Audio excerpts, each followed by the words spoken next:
¿Qué tal amigos? ¿Cómo están? Soy el licenciado Alejandro Amezcua. En esta ocasión vamos a explicarles ampliamente cuáles serían las consideraciones laborales del llamado home office. Vamos a hacer preguntas frecuentes.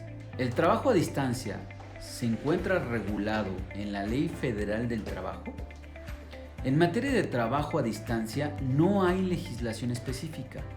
Sin embargo, el artículo 311 de la Ley Federal del Trabajo establece que será considerado como trabajo a domicilio el que se realiza a distancia utilizando tecnologías de la información y la comunicación. En relación con el mismo, y dado que no existe normatividad específica, son aplicables las disposiciones de la ley mencionada. Otra pregunta frecuente podría ser: ¿qué características debe tener el trabajo para que un empleado pueda trabajar de manera remota? En realidad no hay características legales específicas. Estas se atienden a las peculiaridades de las actividades para las que fue contratado el empleado.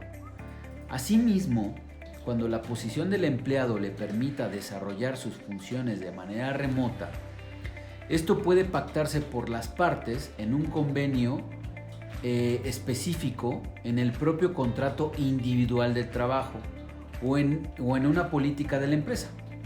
En la práctica, la mayoría de las empresas cuentan con una política que le llaman home office, en la que establecen los términos y condiciones en los que se prestará el trabajo de manera remota.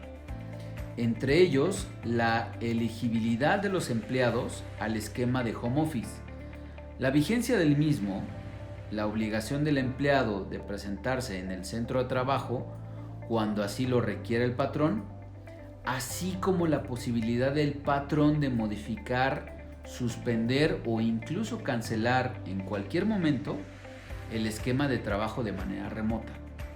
Otra de las preguntas es: ¿los trabajadores que prestan sus servicios de manera remota tienen derecho a las mismas prestaciones que un trabajador que acude a un centro de trabajo? Sí, el trabajador tiene derecho a las mismas prestaciones establecidas para el resto del personal. Otra pregunta: ¿qué medidas pueden implementar los patrones para regular el trabajo remoto?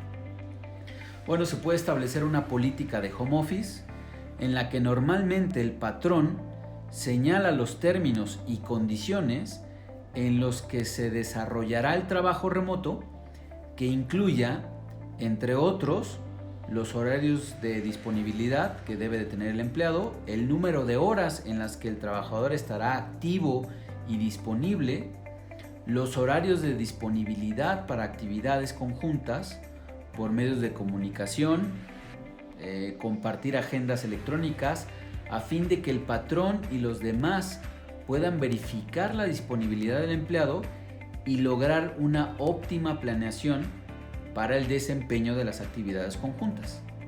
Otra pregunta es: ¿qué pasa si un empleado no puede realizar su trabajo a distancia? ¿Tenemos que pagar su salario? Pues bueno, el personal que no pueda realizar su trabajo a distancia y no pueda presentarse a laborar en el centro de trabajo por causas ajenas a él, tiene derecho al pago de su salario y a sus prestaciones íntegras. De lo contrario, podría rescindir su relación laboral por causas imputables al patrón.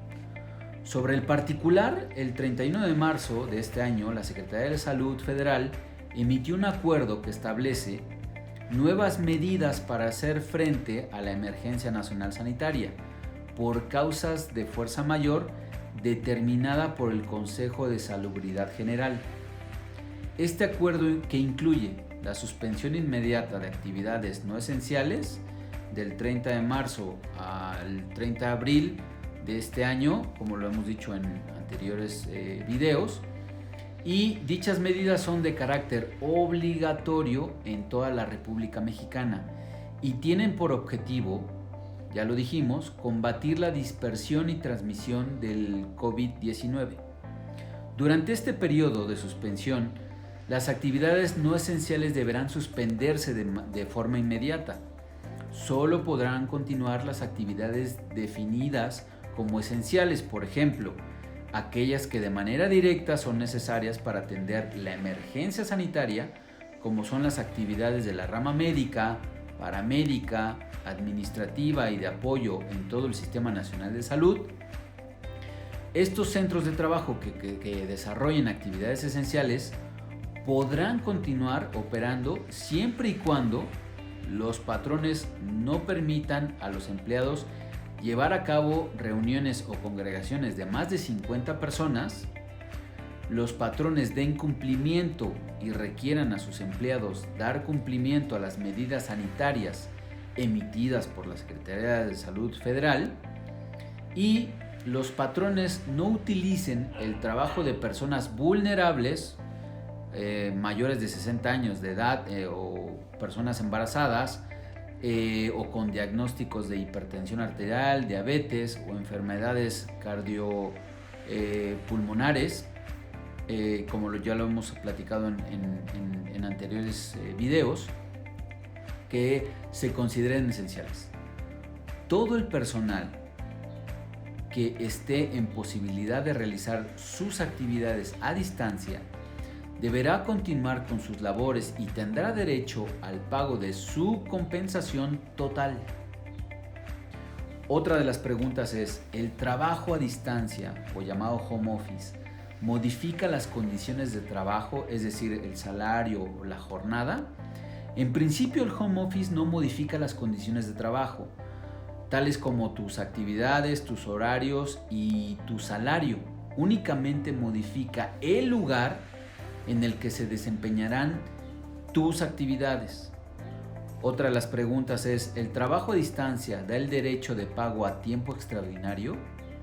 En estricto sentido, el empleado que trabaje más de 48 horas semanales en jornada diurna estaría laborando tiempo extraordinario y en principio tendría derecho a reclamar el pago correspondiente. Sin embargo, en la práctica no existirán estos controles de asistencia ni de puntualidad, por lo que es conveniente pactar desde la política del home office que el empleado no estará sujeto a lo mismo, ¿no? Otra pregunta es: ¿tiene el patrón obligación de proporcionar a los empleados las herramientas de trabajo para que los mismos puedan trabajar de manera remota? De acuerdo a la Ley Federal del Trabajo, el patrón tiene la obligación de proporcionar a los empleados las herramientas de trabajo. En principio, el patrón también debe asumir el costo de internet y teléfono para que el trabajador pueda realizar el trabajo a distancia. Es recomendable que en la política de home office quede pactado que estos gastos serán reembolsados por la empresa exclusivamente durante el periodo de la contingencia sanitaria. Eso es importante. Otra de las preguntas: ¿cómo se debe garantizar la seguridad de la información y confidencialidad en trabajos a distancia o home office? Bueno, en los mismos términos establecidos y aplicables a cuando el trabajador labora en el centro de trabajo, ya que estarán utilizando las mismas herramientas al desarrollar sus funciones. Es obligación de todos los trabajadores guardar los secretos técnicos, comerciales y de fabricación de los productos del patrón, así como asuntos administrativos e información cuya divulgación pueda causar un prejuicio a la empresa. Si quieren saber más de este tipo de información, nos pueden seguir en nuestras redes sociales o suscribirse a nuestro canal. Por favor, cuídese y hasta la próxima.